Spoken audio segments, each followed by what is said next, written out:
আপুনিয়ে অসমখন সাৰ্বভৌম এখন দেশ হিচাপে ঘোষণা কৰিবৰ বাবে যি সশস্ত্ৰ সংগ্ৰাম আৰম্ভ কৰিছিল তাৰ বাবেই অসমৰ শত সহস্ৰ ডেকা গাভৰুৰ মৃত্যু হ'ল। অসমীয়া সেনা জোৱানৰ আৰক্ষী জোৱানৰ মৃত্যু হ'ল।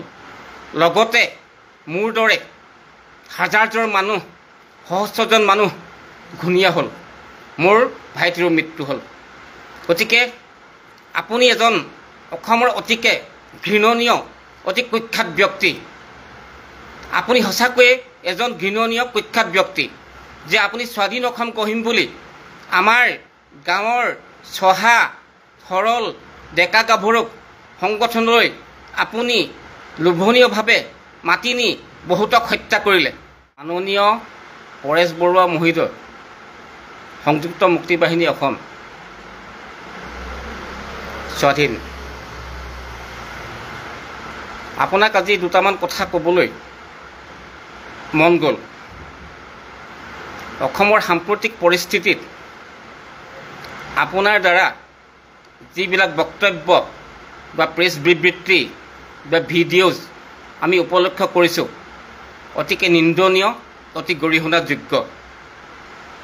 এইবাবে যে অসম মুলুকত আপোনাৰ কোনো অস্তিত্ব নাই।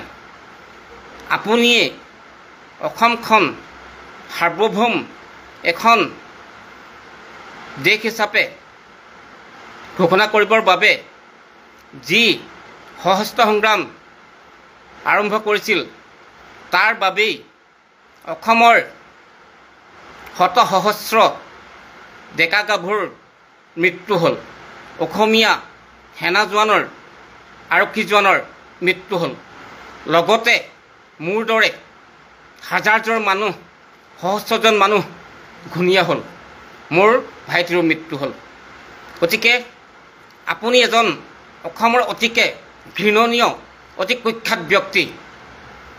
আপুনি সঁচাকৈয়ে এজন ঘৃণনীয় কুখ্যাত ব্যক্তি যে আপুনি স্বাধীন অসম গঢ়িম বুলি আমাৰ গাঁৱৰ চহা সৰল ডেকা গাভৰুক সংগঠনলৈ আপুনি লোভনীয়ভাৱে মাতি নি বহুতক হত্যা কৰিলে।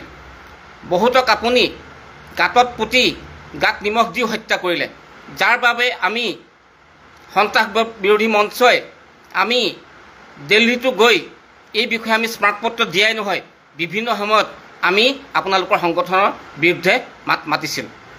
এতিয়াও আপুনি সঁচাকৈয়ে আপোনাৰ দৰে বহুতো ব্যক্তি, মই সাধাৰণ কৰ্মীসকলৰ কথা কোৱা নাই, সদস্যসকলৰ কথা কোৱা নাই, অসমৰ কোনো সন্মানীয় ব্যক্তি নহয়, যদিওবা মই আপোনাক সৌজন্যতাৰ খাতিৰত মাননীয় মহোদয় বুলি কৈছোঁ। আপুনি সঁচাকৈ অসমৰ এজন ঘৃণিত অতি এজন সুবিধাবাদী প্ৰকৃতিৰ লোক। আজিৰ তাৰিখত অসমত যিটো সাম্প্ৰদায়িক বিষবাষ্প বিয়পি আছে তাত কিন্তু অদ্য পৰিমিত আপোনাৰ মুখৰ দ্বাৰা কোনো মাত শুনা নাছিলোঁ। আপুনি ভিজা মেকুৰীৰ দৰে হাবিৰ মাজত সোমাই আছিল। আজি যেতিয়াই কিন্তু হিমন্ত বিশ্বৰ বিৰুদ্ধে প্ৰত্যক্ষ বা পৰোক্ষভাৱে জুবিন গাৰ্গ ডাঙৰীয়াৰ ন্যায় প্ৰসংগত বিভিন্নজনে নিৰ্ভীকভাৱে নিৰপেক্ষভাৱে মাত মাতিছে, আন্দোলন কৰিছে, hash justice for Zubeen Garg লিখিছে, আপুনি কি কৰিছে? এই ক্ষেত্ৰত আপুনি জনসাধাৰণৰ পক্ষত নাথাকি আপুনি জুবিনৰ কিছু বেয়া গুণ আপুনি মন্থন কৰিছে, ৰোমন্থন কৰিছে।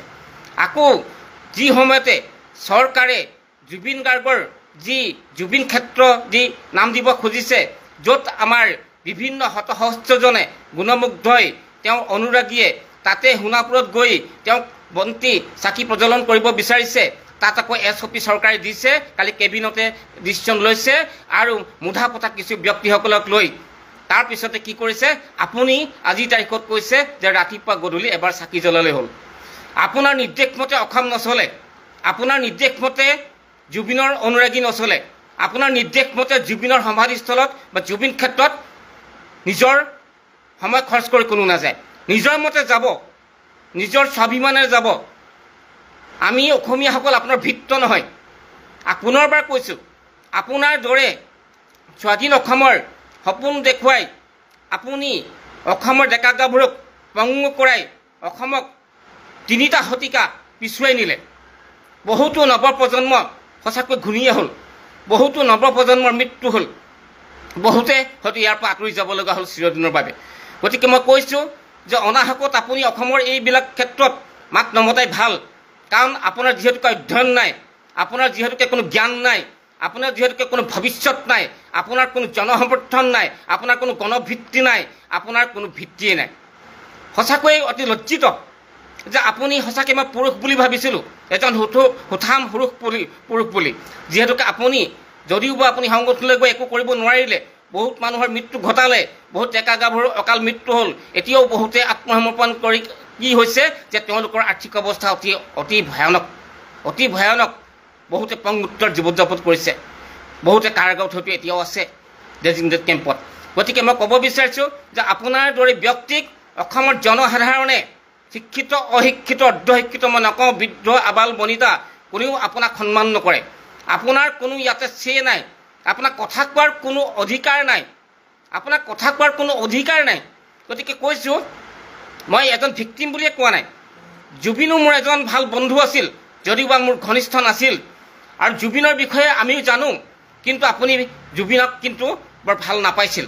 আৰু আজিৰ তাৰিখত যি সময়ত অসমৰ দল বল ধৰ্ম বৰ্ণ সম্প্ৰদায় জাতি নিৰ্বিশেষে জুবিনৰ হৈ মাত মাতিছে, অসমতে নহয় ভাৰততে নহয় যে বিশ্বৰ বিভিন্ন কোণত সিঁচৰিত হৈ থকা জুবিন প্ৰেমীসকলে তেওঁ জাষ্টিছ বিচাৰিছে।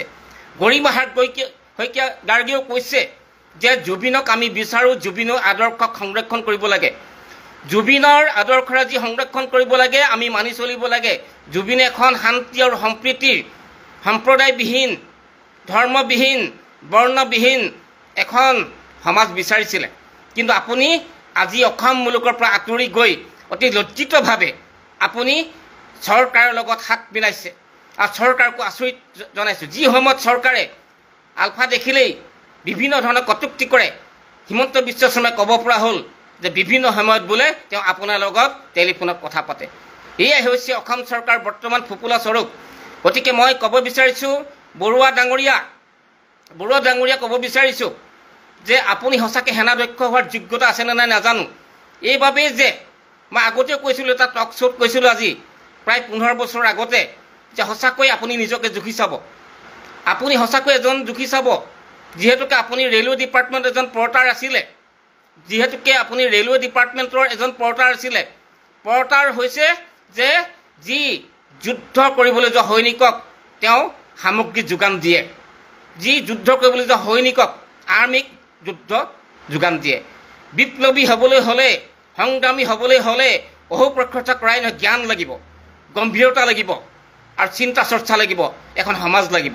কিন্তু আমি দেখিছোঁ আপুনি অসমৰ বৃহত্তৰ সমাজৰ পৰা ফালৰি কাটি নিজকে নিৰাপদ দূৰত্বত আপুনি আবদ্ধ কৰি ৰাখি কি কৰিলে, অসমৰ বহুত ডেকা মানুহক গাভৰুক আপুনি কি কৰিলে, ঘূণীয়া কৰিলে। বহুত মানুহ ধৰ্ষিত হ'ল।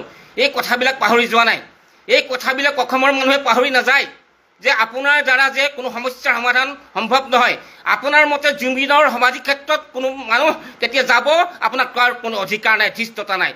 গতিকে আপুনি সঁচাকৈ অসমৰ এজন কলংকিত ব্যক্তি হিচাপে আপুনি চিহ্নিত হ'ব, অসমৰ কলংকিত ব্যক্তি হিচাপে চিহ্নিত হৈছে।